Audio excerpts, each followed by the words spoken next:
जनवरी हो जाए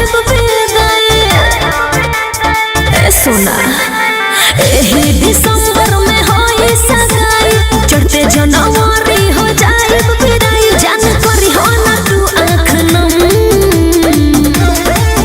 तेरी आँख की खुशी ना तेरे जाने का गम नया माल नए साल में मचा लेंगे हम।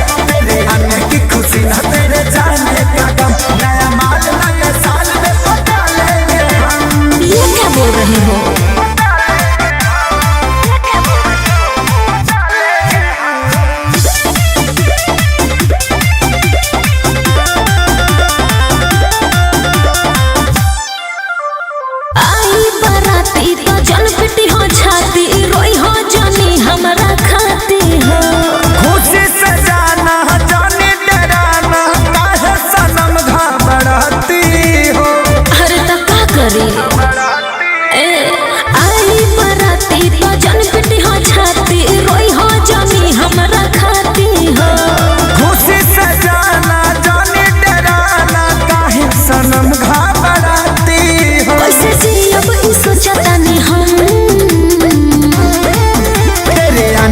खुशी ना तेरे जाने का गम नया माल नए साल में पता लेंगे हम। तेरे आने की खुशी ना तेरे जाने का गम नया माल नए साल में पता लेंगे हम।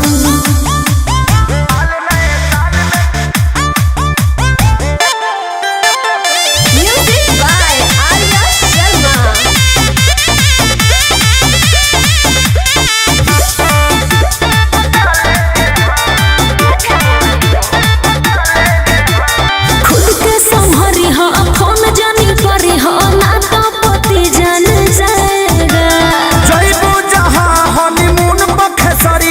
पिकनिक मनावे वही आएगा। खुद के संभरी हो फोन जानी करी हो ना तो पति जान जाएगा। जइबू जहाँ हनीमून पखे सारी पिकनिक मनावे वही आएगा। फिर का सुधा कर संगे रम खुशी ना तेरे जाने का गम नया माल नए साल में पता लेंगे हम। तेरे आने की खुशी ना तेरे जाने का गम नया माल नए साल में पता लेंगे हम। ना मन बता जा जो यू आर ऐश कर।